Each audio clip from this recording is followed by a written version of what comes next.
Hi, and welcome to Fresh Waves. I'm your host, Bren Masson. Today we are talking about the business and professional women of Ontario. And we're not talking about all of them, but we're talking about a specific group called BPW for short.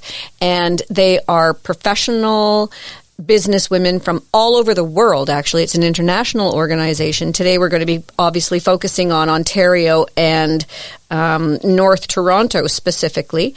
And we're talking with Pauline Platt, who is the president of the North Toronto branch of BPW.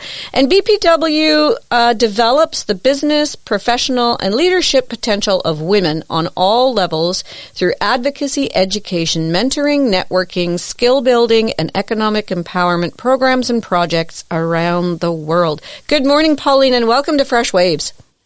Good morning, and thank you for that introduction. Well, you know what? I think you guys are, in my world anyway, a very well-kept secret. I had no idea what you were about until I was invited to a charitable dinner supporting your organization, and I'm fascinated. It sounds fantastic. It is, and it's one of those things. If you're a woman positive person, when you are a feminist, but it's such a bad word nowadays. When you realize that there's so much work to do and so many different topics, and we should get involved. For me, once I heard about it, I said, "Oh my God, I have to join that." Where have you been all my life? Mm-hmm. Yeah, and I mean, at the end of the dinner that we were recently attending, there were some young women who spoke about their journey to get to where they are here in Canada right now and their efforts to help with the organization by making the new website and things like that. And I looked at those women standing at the front of that room and I thought, if these are the women of the future who are going to be taking political offices and professional positions in our world, we're in a good place. They were so inspiring. They were so well spoken and so enthusiastic. And I just can't say enough good things about them. I think every woman on the earth should have to, at one point look at these young people that are coming out of the universities today and say, wow, they're fantastic. They are, and they are our future. Yep. And we were lucky enough to partner with Centennial's College Capstone Marketing Project. And so they did a marketing study. They came up with website, LinkedIn, Facebook, and Instagram. Make it all fresh, make it all new, and to attract other young women just like them. And those ones, they're international students. And it is amazing how much they know, how well they're going to do. And so what we discovered was, as we worked with them, that's who we want to reach out to. We want to reach out to the young ones and give them our experience, our knowledge as mentors, like to help them understand, how do you get into the boardroom? How do you apply and give them the confidence? How do you apply for that job? What should I be doing? How do I handle these issues at work that come my way? And when you're at a dinner meeting, it's just kind of organic. They say, well, I've got this promotion coming up. What do you think? It's not exactly a support group. It's more formalized than that. But they learn through informal mentoring as well as formal mentoring how to move their careers up the ladder. Mm-hmm. So that's really exciting for us to be able to give over that knowledge that we learned and had to earn the hard way. Yes, and I think earning it the hard way is one of the keys, is that I think the young people also need to know how much work has been done to pave the road for them to be able to be the young professionals that they are today. Well, that's certainly something. And, our organization is so broad. We were one of the first NGOs to have a seat on the United Nations and the Commission on the Status of Women. We are able to attend now in New York in March, every March, and we're allowed to send 20 delegates now. We used to only Wow. be able to send 2, and we can send 20, and that can move our agendas along because we want these changes to happen for the young women of tomorrow. I mean, we stand on the shoulders of the women behind us, right? Yeah, for sure. It's incredible. So how long have you been involved with this organization? I'm only 10 years. Only. I'm only 10 years involved. And there are people who've been there for a long time from what I see. Well, we have in North Toronto branch, we have maybe the oldest member, Dormer Ellis, and she's been 64 years. And Wow. she's 97 years old. We were at the Canada conference last August, and her niece said, and the next conference is going to be in Moncton. And her niece says, "Don't worry, Auntie Dormer, I'll drive you down." She's going to be 98 and going to the conference. Good for her. You know, yeah, it's unbelievable. Valerie and Ethel are 50 years. We have many 50-year members, 47-year members. Yeah, so for me, I'm only 10. The rest of them are so far ahead, but it's great because that's, I learn from them. Well, you're only 10, but you are the president. So you've moved up the ladder pretty quickly. I have moved up the ladder because the lady who was president ahead of me, Linda Rice, she wanted to become the Ontario president, and she was waiting for a young one to come in and take it because most people have had the job of president already. And then she decided to run for the Green Party. Wow. Yeah, and so she became Ontario president. She ran for the Green Party, and she said to me, "Hey, come on, take the Toronto branch so I can move on." And like that. So. And she didn't win for the Green Party, but she certainly got more votes than she ever suspected. Yeah. Now, how did you first hear about this? I was at the gym in my usual morning workout, and the sisters, Valerie and Ethel Clark, were there, and I used to talk to them. They're twins, and they're identical. And I used to talk to them and try to figure out which one was which all the time, right? Because you couldn't hardly tell in those days. And one day, they told me what they did and the club they belonged to. And I was like, "Oh my gosh, you're kidding. I'm going to join right now." Wow. And then that was that. Isn't that something? That's great. Because their mother belonged. So they've been 50-year members. Wow. Their mother belonged. So, and and their mother said to them, "Well, you've got to do something with yourself." Yeah. Meaning just, living life and doing what you want. No, you have to do something more with yourself, something important besides just going to work and making a living. Yeah. Wow. What a way to give back. That in itself is inspiring, really. Uh-huh. For sure. So you hear about this and then you decide to go to a meeting, or what happened? Yeah. They invited me to a barbecue, and I already knew by what they had told me about it, that our work is mostly to change the laws that are against women and children. And by supporting women, you're supporting children, right? Yeah. And when everybody has a better life, if mom makes more money, if mom has a better life, so do the kids, right? And so that's what it's all about.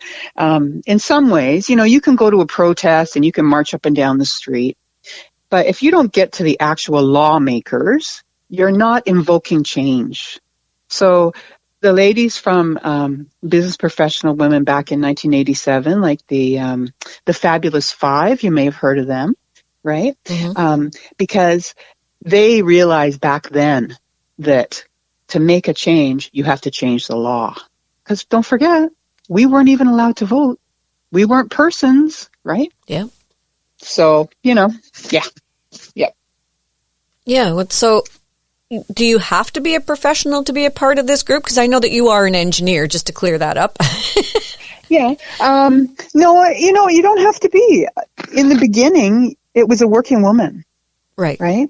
Because women in those days didn't have higher levels of education. They were going out to work, right? There was a few, like Dormer is a doctor. She has a doctorate. She's an electrical engineer, the one who's, 97 years old. Mm-hmm. And so, it was just to be working. It was mostly to be working outside the home in order to give those working women, who were rare at the time, support. Yeah. To help them to learn how to navigate the working world, because they wouldn't know otherwise. And I think right now, things have come to a point where most families are two-income families, so women aren't forced to stay home anymore. And if they choose to stay home, that is often a choice and a sacrifice that they make. But that doesn't mean that they're not professional or they're not advocating for women to be in the workforce. I think the advocation now is more for choice. Right. Whereas Very before, much so. Before it was that, women should stay home. And like you said, the jobs should go to the men, because after World War II, those jobs were for men. Go home now, women. Well, that happened to my grandmother. She had a nice job, and when the men came home from the war, basically, all the women were told, okay, thanks for your work. Time to go home now. Give the jobs back to the men. Unbelievable. And that's what they had to do. And some of them didn't want to. Some did. Some said, yeah, that's great. And then some did not. Right? Yeah. Some wanted to continue working. They liked the camaraderie, having a bit of pocket money. I think they would call it purse money. Yes. Having a little bit of purse money, all of those things. They liked it. A little bit of independence. A little bit of independence, right? Yeah. Yeah, I think that was very much the vibe back then. And Right. I think it still in many ways is today. I raised 4 kids, and the thing that I always said to the girls is that, well, the boy too, is that you can just be whatever you want to be. The world's your oyster. It's up to you how much effort you want to put into this life and be whatever you want to be. But women are still not getting the equal opportunity. I don't think they are. They're not. Women are 18% in the boardroom. We're 51% of the population, and we only represent 18%. And one of the goals is to be 30% in 2050. 2050? 2050. And because we wanted it to be 2030. But you can see that's not happening. We're only 7 years away from that. We're only sitting at 18%. And so some of our club's work, the WEP's Women Empowerment, is about going to employers and asking them to sign on to say that they will increase the amount of women in the boardroom. Right? Wow. Do you think some of that is choice, that they don't want to be in those positions, or do you think that those positions just aren't available to them? It's probably a bit of both. I think most people growing up in our culture are motivated and want to move up and make a difference in the world. That's why we get up and go to work, right? So sometimes they hit a roadblock. And then sometimes they end up going in a different direction also. Then there's that too, There's the part where both people graduate, a man and a woman graduate together. They're a very similar skill set, very similar education. They get hired together, but over time, the male prospect is able to climb the ladder faster, and that's the glass ceiling. And sometimes people just stay at the glass ceiling. They say, hey, I don't care. I'm happy here. I'm going to stay at this level. But then other people, other women are banging their heads on that glass ceiling saying, hey, what about me? I'm as good as that. So, yeah. Mm-hmm. Well, and I think if you've ever watched a mother navigate her family, nobody's better at negotiation than a woman. Oh, my goodness. Right? Organization. Like, look at... really, until this is my own personal belief, nobody else's, but until we get paid for staying home, it's not going to be valued, right? Right. We only value what has monetary value in this society. And as much as we think it changes, it doesn't. And I do know some very, very strong, very intelligent women who stayed home with their kids and volunteer for large charity organizations. And these women sit on the board of directors for massive, massive vehicles of charity. So there's, they're a board like any other board in any corporation. They still have to make money. They still have to disperse funds properly and responsibly. There's so many things that are involved in being on a board of directors at a massive charity, yet their work isn't valued as much because they're not getting paid for it. Oh, well, you just do that and you don't get paid. Oh, that's your little hobby. Yeah. Yeah. That's your little hobby, honey. Yeah. Yeah, that's right. All work, laundry, dishes, vacuuming, shopping, meal planning, raising the children, taking them to their activities, all those objects, really, I think they should be paid items, and then they'll be valued. Yeah, well, as a stay-at-home mom for 30 years or 20 years with my kids, it's interesting that we decided that I needed some life insurance because, of course, if anything happened to me, my husband was going to have to pay to have what I did done for the family. The job just can't go vacant. Your kids just can't go in limbo if anything were to happen to me. Right. And in the end, it was calculated that in order to replace me, first of all, it would have taken 3 people, not one. Of course. And the dollar value behind it was close to $150,000 a year. Oh, I was going to say $1 million, but okay. I personally think it would be worth $1 million, but, you know, the insurance wants a bottom line price of how much it costs to employ these people that would take my position. And yeah. So to say that a stay-at-home mom is worth nothing is kind of crazy. Yeah.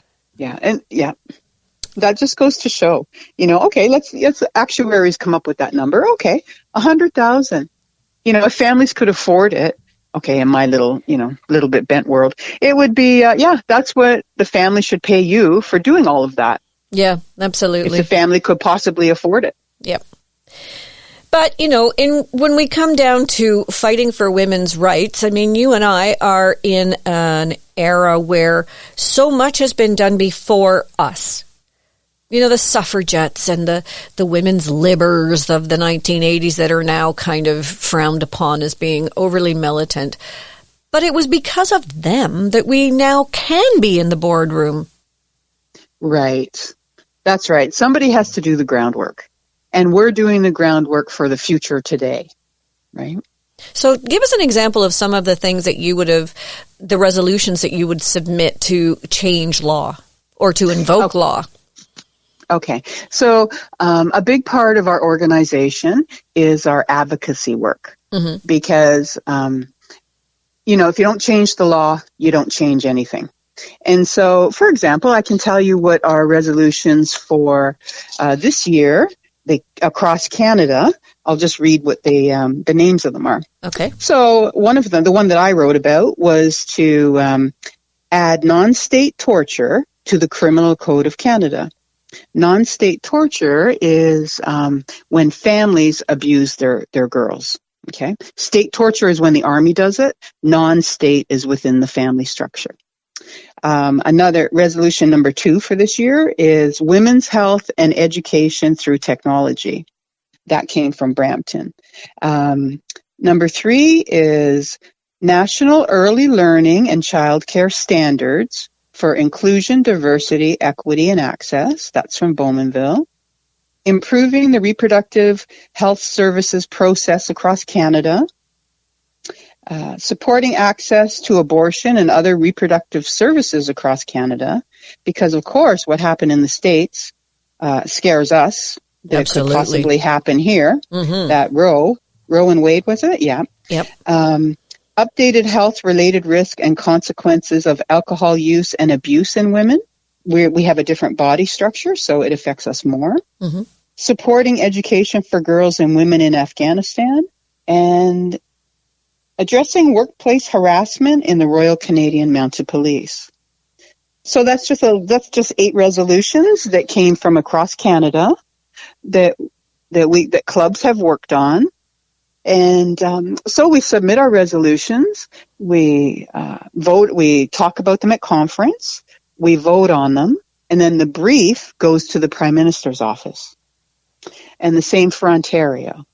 So, this was my last year resolution was, and I find this interesting, and most people don't know this, the age of child marriage. So Canada, the government of Canada goes around the world saying you must be 18 to get married. And the United Nations agrees 18 is the age for marriage. In Canada, the age is 16. What? And Harper raised the age to 16, and that was more of an average because in Saskatchewan and Manitoba, it was only 14. That's insane. So your parents can marry you off at 14. Well, right now, today, they can marry you off at 16. Now, Ontario was 18, but it's federal law, right? Across the country, you can get married at 16. You can get married, start having babies, and you haven't even finished high school. So, and the studies show that it's not two 17-year-olds getting married. It's not, your boyfriend got you pregnant in high school. Generally, these are arranged or somehow arranged by the family marriages, older men and young girls. And it's just not fair to them because if they start having babies at 16, they don't finish high school, they have no empowerment in their own lives. Right? Yeah. And so that was the one that went through last year. Yeah. Yeah. So we get into all kinds of things like that. This year for Toronto, we wrote about an income, a living wage. So we wrote about this living wage before because living in Toronto, you can't make it on, $10 an hour. And so COVID, it was quite interesting because when COVID came and the government had the CERB, that was actually a living wage for people. And I know that my boyfriend's nephew, he made more on CERB, which was only $2,000 a month, than he makes as a waiter, working every single day, so many nights a week, so many hours a night type thing, right? So CERB really indicated the need for a living wage in our province, right? In our country, actually. Mm-hmm. And so, those are the type of things. And COVID is a whole minefield of information that we can draw on to show that who the support workers were, what their wages were, the price that they paid to keep their job, the risk they took to keep their jobs, and how much they are overworked and underpaid. Yep. I think our healthcare workers showed us that loud and clear. Didn't they? Right? Yep. Yeah. Yep. So many things to work on. Mm-hmm. It's like, how do you eat an elephant? One bite at a time. Yeah. Let's not eat any elephants. So about these laws, do you have an example of one that has passed because of what you guys have done? Well, one of my favorite ones is it's been current in the news, and maybe you've heard about it. It's not my favorite, but I think the age of child marriage might be my favorite. I don't know which one. Anyhow, this one was about the judges may have the judges take sensitivity training, and I think this was passed just last summer. Because if you remember the sexual assault cases, and one judge, I can't think of his name, said, well, you should just keep your knees together. Just keep your legs closed and it wouldn't have happened. What? Wow. Now, he has retracted that and he has learned, and he feels very bad for saying that now, right? He's done a whole awareness and a whole turnaround, so we will forgive him for that. But, one of the ones was about getting judges, making it mandatory for judges to take sexual assault sensitivity training. And that one went through. Thank goodness. Mm-hmm. Another one that I don't think we advocated on, but it was in my mind, is Kira's Law. And that one's just recently, like 2 weeks ago. And that one went through. That's where an abusive husband or boyfriend, I forget if they're married or not, again and again, the woman was at the courts. Please, he should not have custody. He can't have weekends. He can't have weekends where he's not supervised. He shouldn't be having unsupervised. He's a violent man. And what he did was he jumped off a cliff with the child. Oh. And she's only 4 years old, Kira. And so the mom wants to make a difference, of course. And she has advocated and just It's in the Ontario courts now, but the federal courts have already adopted it. And it's called Kira's Law. So these are the kind of things, right, that need to be done. And it takes people like you to do them. Now, I don't see a lot of advertising or acknowledgement of your group. I know we're kind of one of those best kept secrets. Well, we're going to have to change that. I think we're working on changing that. And our new marketing students, well, they're going to help us with that, right? Yeah. We're going to take a little break now, and we'll come back in just a second. You're listening to Fresh Waves, and this morning we're speaking with Pauline Platt, who is the president of the North Toronto branch of the Business and Professional Women of Ontario. We'll be right back. Stay tuned. We're back on Fresh Waves. This morning we're speaking with Pauline Platt, president of the North Toronto BPW, which is Business and Professional Women. If you would like to hear elements of this podcast again, broadcast, you can go to our YouTube channel, Fresh Waves Radio. Hit subscribe. We love to have subscribers. And while you're there, you'll be able to listen to all the other past broadcasts and podcasts that we've done here on Fresh Waves. And, of course, do stay tuned, because even after this broadcast, we will be bringing you more of BPW and the things that they do and the avenues that they participate in and help in. Pauline, thanks for joining us today. You're welcome. It's My pleasure. Really nice having you on board. Now, I'm looking at the website, and there's a whole bunch of things that you do. We've just talked about the mentorship program, and we've talked about certain laws and how you submit the resolutions and make a big effort to change laws.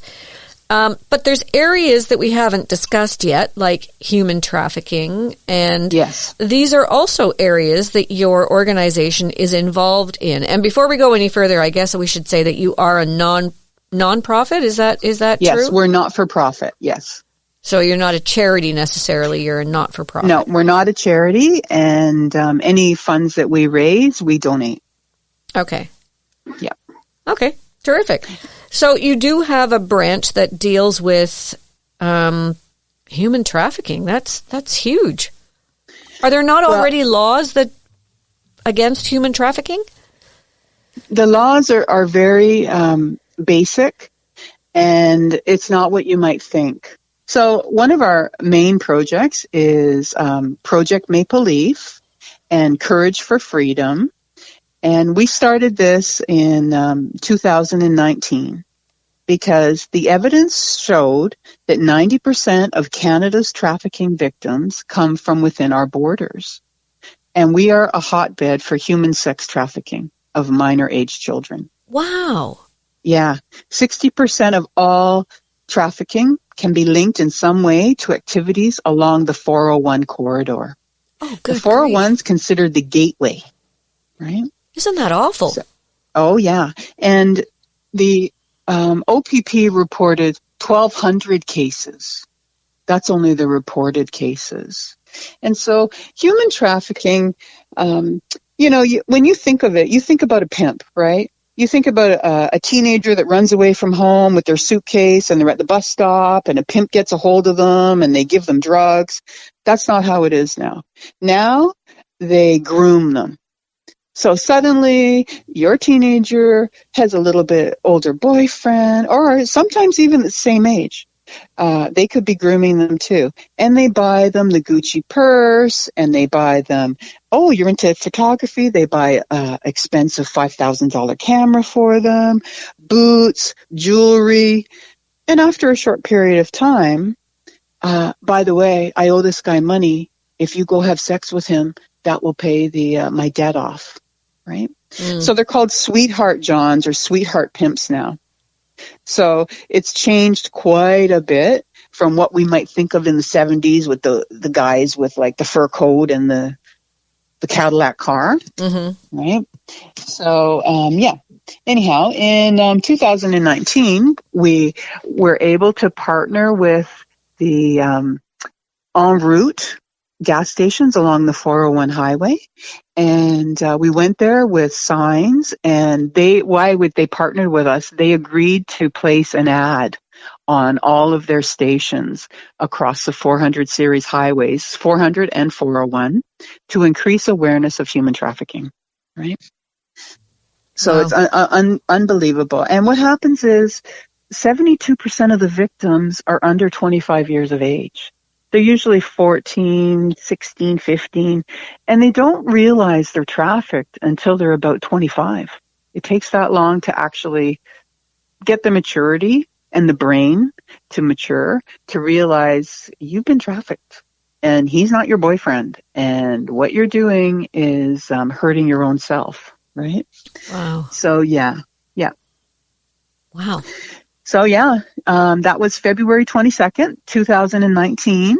Project En Route was launched, right? And it was inspired by a 16-year-old survivor who wanted to change the way victims of trafficking were portrayed in the media, right? And so now and then in 2020, it went across Canada and became Project Maple Leaf. So if you were to hashtag Project Maple Leaf, or go to the website Courage for Freedom, you can find out all about it. Wow. Yeah. What a worthwhile project. It's so fantastic. And, of course, that's part of the United Nations. We also work on the United Nations 17 development goals, right? Mm-hmm. And so then that falls under there. I don't know if it's number 5. I forget which one it might be. But yeah. There's so much to do. There is so much to do, and it does take a village to raise a child. I mean, I know that's an old cliche or whatever. No, it really does, because we need to be working. We need to be with our eyes open and seeing and thinking. And my sister works in a group home, and there was even a girl there recruiting from it inside the group home. That's and horrible. This one got caught and, went to court and everything. But yeah, so it's not the images that we think. And sometimes on Facebook, all they have to say on Facebook or any media is, I hate my parents, or whatever it is. And the traffickers zoom in on there. And next thing you know, they start working on them. And sometimes they work on them for a couple of years, right? Yeah. All they need is like a little crack to get in. And what teenager hasn't at one time or another said that they hate their parents? Right. I hate my life. I hate my parents. Yeah. Oh yeah. Right. Well, that's just a victim. That's not yet, but that is a potential. And it's not necessarily lower income people. It could be a judge's daughter. It can be a doctor's. Mostly it's female. I think it's 90% is female.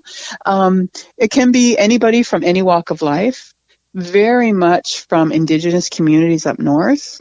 When they come down to Thunder Bay or Sault Ste. Marie to go to school, they're very vulnerable. And that's how that can happen there too, right? It's anybody who's vulnerable, actually. Wow. Would be the best way to describe it. Mm-hmm. Now, that actually leads into another avenue of projects that you were working on with Patty Pettigrew. Yes.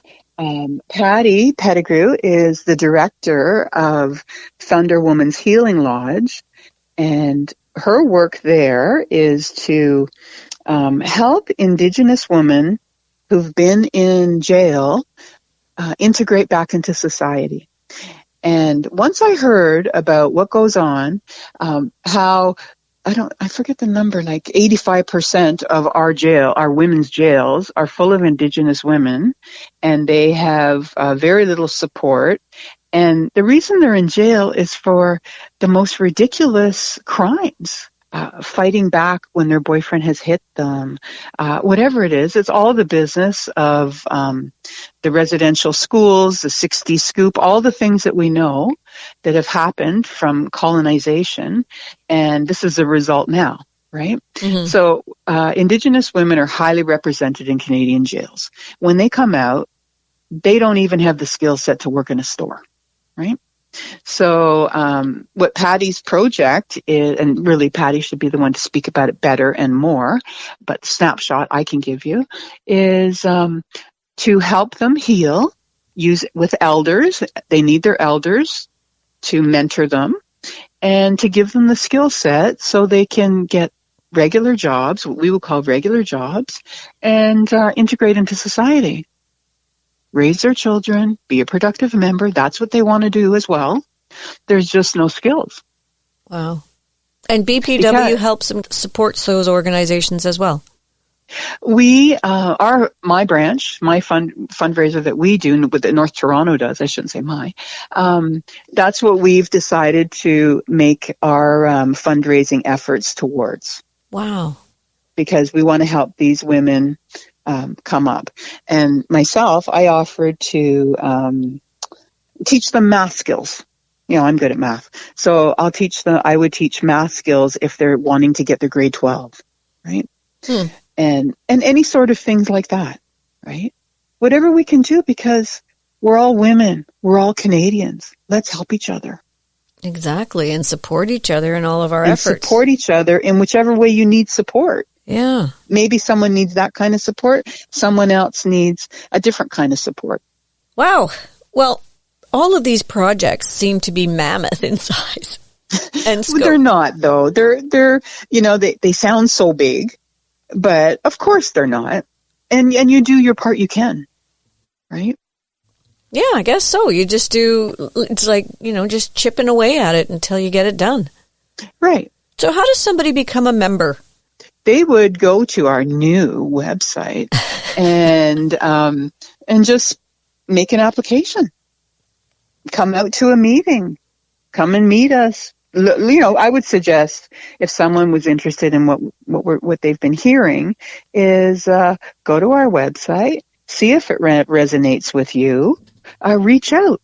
Send me an email. I was kind of surprised this morning. I went on the website, and there aren't very many branches around Ontario. No, we are the Toronto one. Mm-hmm. There is Durham, Bowmanville, Brampton, Barrie, Sault Ste. Marie, Ottawa, Cambridge, London. They're strong. Like, those ones are strong in towards the Western Ontario. They have good membership, like lots of people and lots of activities going on there. What else now? So Niagara Falls. It seems to me that there's room to grow, if I could say that, because I looked at the geographical map of where these pockets are, and I'm thinking, well, York Region is massive, and there's no group in York Region. So it seems to me like there's room to grow. There very much is. Very much. It was a half an hour drive to get from Stouffville down to North Toronto's dinner.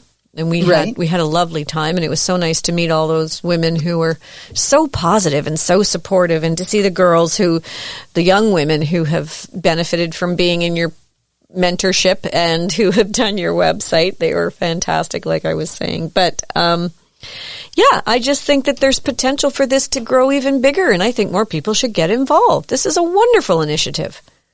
Definitely. And it would be great. And new clubs can spring up. It would be great to have one in York Region, and even Markham. Yeah, well, Markham, Stouffville, for sure. It just needs a couple of people to want to be involved and commit themselves and start their group. Mm-hmm. It starts with a charter, but for sure. Yeah, I mean, that's the thing. I can see where there's a lot of potential, and then when you get people, I know people who retire all the time and feel lost, like they have nothing to do. I can think of some good things to do now. For sure. That's the thing. And a good thing to do when you retire is, I think, personally, is to get on some boards. You know what? If you don't like the way things are going, then the best way to get involved is to get on a board and start making the decisions that govern the boat, so to speak, right? That steer the boat. because we can complain all day long, but that doesn't change anything. Yeah, and you can quote statistics and how bad things are or how good things are, but if you're not in a position to do anything about it, it doesn't really matter. And That's this right. gives matter and purpose to everything that we've said this morning, is that there's this group, this BPW, who's actually writing resolutions and trying to fix things. That's fabulous. Yeah. Yeah. Fixing what we think is wrong with the world, you know? Mm-hmm. And not only in Canada, we are international. And, you know, one of the things that always kind of surprised me is that, I don't know if you've heard of the 160 Girls. This was a project in, I don't know if it might have been Kenya. And the girls were being raped. And when they reported the rape, they got raped by the police. Ew. Oh, yeah. So 160 girls signed on saying, this has happened to me, right? Mm-hmm. And through the international, that was a project that was run, and that was able to be changed because they didn't know it was wrong. What? How could you not know that was wrong? Okay, never mind. But yeah, so the law had to be so that, you see, why you have to change the law is because comments like that, the police didn't know that was wrong. So now if there's a law, then they know it's wrong and they can enforce the law. Okay. Okay. Yeah. Yeah. So many. Wow. So much work to do. There is so much work to do. Yeah. Yeah. Because we're not there yet. But the work is not necessarily so difficult, and it's fun. And when women get together, as you came to our event, when women get together, it's just fun, right? And then you forget about, those resolutions. That's for in March and January when you prepare them. That's the month of work. The other part is the month of camaraderie, friendship, fun, meeting like-minded women. Mm-hmm. Building community. Things. Building community, building friendships. Yep. Oh, it's fantastic. It was really fantastic. I can't say enough good things about it. Inspiring on all levels, just to say. Yeah. That's how I felt too. Well, I'm really happy that you were able to join us this morning. And for those people who haven't heard the whole show, or they're just joining in now, we're speaking with Pauline Platt, who is the president of North Toronto BPW. And BPW is Business and Professional Women, and of course of Ontario, since you guys happen to be in Ontario. And it's a nonpartisan, non-sectarian organization which represents dedicated working women in clubs across Ontario. And their members represent a diverse group of women working in public and private sector industry and the professionals who hold positions such as entrepreneurs, chief executive officers, managers, and employees across all occupational sectors. That basically includes just about everybody, doesn't it? Pretty much.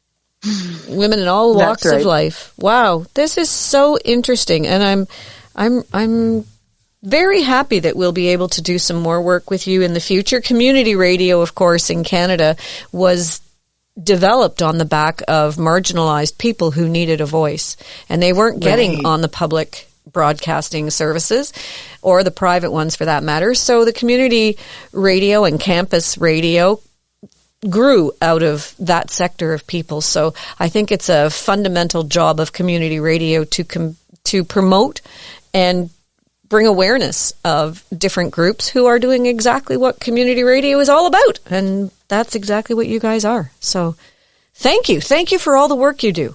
As a woman to another woman, thank you for everything that you're doing. Well, that's what we say to each other in our club. Thank you for the work that you do to support women. But what I want to do, Brenda, is thank you for your interest in our club and for promoting us and trying to spread the word in an even broader method, which is super fantastic. I'm so excited to do this interview and to find out, to reach out, to try and reach more women, find out, get involved. Because inside you're happy with yourself after. Yeah, that's because true. you did something. You didn't just watch TV today, Yeah, and we can You all opened your contribute. mind a little bit. And you thought about something different. And Yeah. really, isn't that what it's all about? Exactly, especially when we retire and we have more time on our hands. And yes, of course, we have to enjoy ourselves, but I can honestly tell you that I really enjoyed myself at that dinner. And I really enjoy, as silly as it might be, I get fired up. I hear something on the news and then I get fired up and I say, well, I'm going to write a resolution about that. I can't believe 18 is our age of marriage or 16 is our age of marriage and it should be 18. Stuff like that. I get worked up about it. And then next thing you know, here comes a resolution. And that's, I think I look at your organization and I think, okay, well, there's people like you who are real doers. And then there's people who would join and be maybe not such a doer, but they just like to sit back and they provide different help. They may be the mentor that would do a one-on-one with a younger woman who's trying to make her way. And, Absolutely. There's room for everybody to contribute something. There is room for everybody at the table.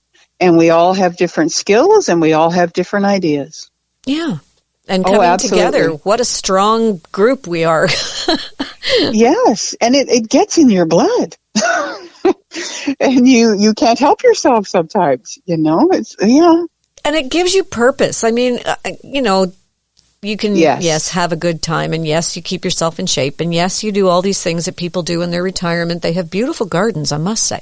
But maybe bring those skills, the skills that you have, to the table in an organization like this, and it's the one thing that gives you a global purpose, because this is an international organization in the end of the day. It very much is. And, we're all multidimensional. And so this is my advocacy part of myself. And then, we all have many parts to us. And that's the thing, right? That's the beauty of women. We're so multidimensional, right? Mm-hmm. That's what I love about it. And it's not always about making money for ourselves. It's about giving back to the world around us, our civic duty to each other. I think as we age, we come to realize that. Yeah. That's one of the when we reflect back and we think, okay, I worked, I was a mom, I did this, I was a wife, I did that, whatever all the things we did. And then we think, okay, what's for me now? What's the next thing I can do?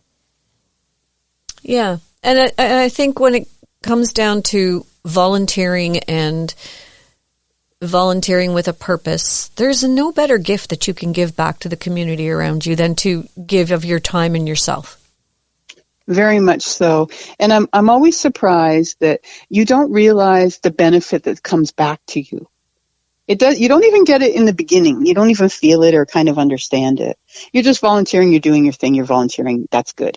But then maybe I found this for myself, years later, there's some gift that comes towards you that had to do with that. Mm-hmm. I know this sounds airy-fairy, but I find that to be true all the time. I don't think it's airy-fairy at all. I think it's interesting. When I saw those young women at the front of the room talking about their journeys and how they've come to be where they are today, and yes, they were helping with the website and things like that, but they wouldn't even have been able to do that if it wasn't for women like you and your organization who provide them with the opportunity to do that and the mentorship to keep them going, to keep them engaged and following their path. That's right. And that's what we want to do. That's what so now that part's done. And now it's time for us to give to them. Here's how you get in those meetings. Here's how you speak. Here's how you get promotions. This is what you put on your resume.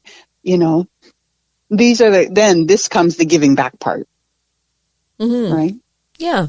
And then you can see from that, what you just said, how people who are retiring and have been in HR all their lives, have so much to give.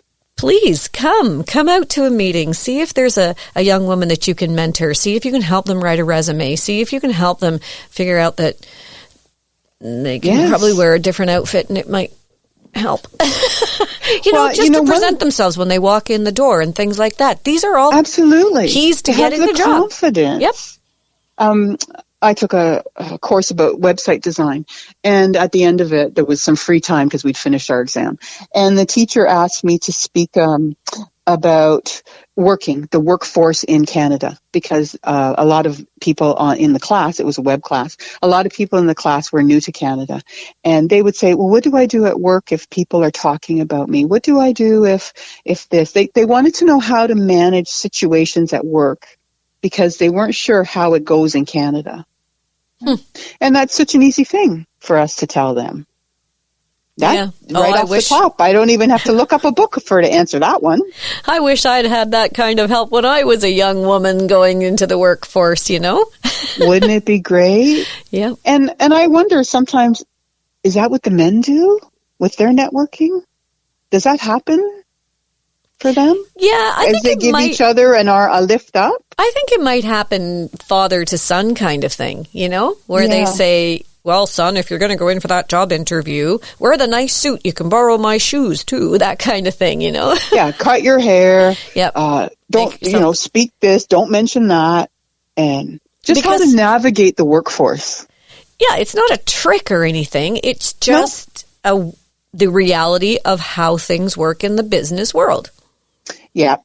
And I know myself when I've had to do something at work, like something important, and I've mentioned it. Let's say I mentioned it at a meeting. Oh, this week I have to do something.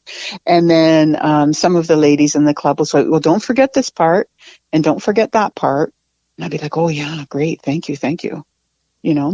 Because, of course. Yeah, just the fact that we've been on the planet, I mean, you and I, we've been on the planet for a little bit longer than the younger women in the world here. And we found out the hard way many times. And this has worked for us in the past. Pass this information along. Share it. Oh, I would have loved to have had a mentor when I first graduated. I would have loved that. Yeah. I would have taken notes and listened to every word. Yep. Instead of banging my head, Yeah, absolutely. So, absolutely. And save time. There's also the resources that we come across along the way, that maybe they haven't heard of the book Crucial Conversations, for example. And maybe it's something that they should either read or listen to while they're researching all the stuff that they need to do, because it might give them a little bit of a heads up as to how to handle an aggressive boss or how to handle a situation where my daughter walked into a job interview, for example, expecting to have the regular interview process. There were 4 people on a panel sitting in front of her and only 1 woman on the panel. Oh, yeah. And, they start asking her questions and everything, and she was a little shocked because she was thinking she was going for an interview, not a panel. I don't know. It was bizarre. Oh, that happened to me. My first interview when I was, 24 years old, and there was 3 of them, and they were firing the questions. And I thought I was like the French Foreign Legion firing shots at me. Yeah. And, I had to, kind of shield them like Wonder Woman. Try and deflect them and try and answer them. But it's overwhelming. It is. And they're well rehearsed, and they have done this 100 times. You, as the graduating student, have never done this before in your life. Right. Yes. And I know that there's a lot of stuff online now where people can go and say, well, these are the most popular questions asked during a job interview. Well, what happens when they ask number 103 on the list that you haven't rehearsed? What's going to happen then? Oh, yeah. Yeah, very much so. Yeah.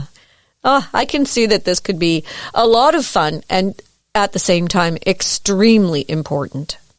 Yes, that's right. And worthwhile. Very worthwhile. And that's why we have the members that have been so many years. Mm-hmm. So that's why people end up staying and being long-term members, because the value is there.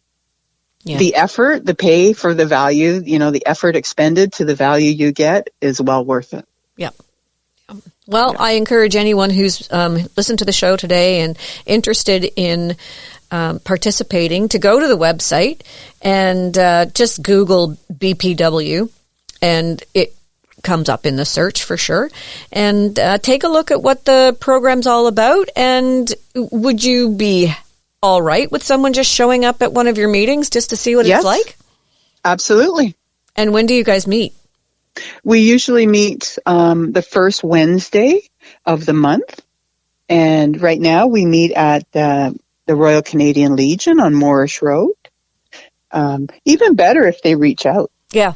Yeah, and then I can reach out by email. Well, then, because for tomorrow's meeting, we're having Chinese food. So I just need to know how many I need to order for. Yeah, that's fair. So that's why it's good. If you reach out ahead, I will know to expect you.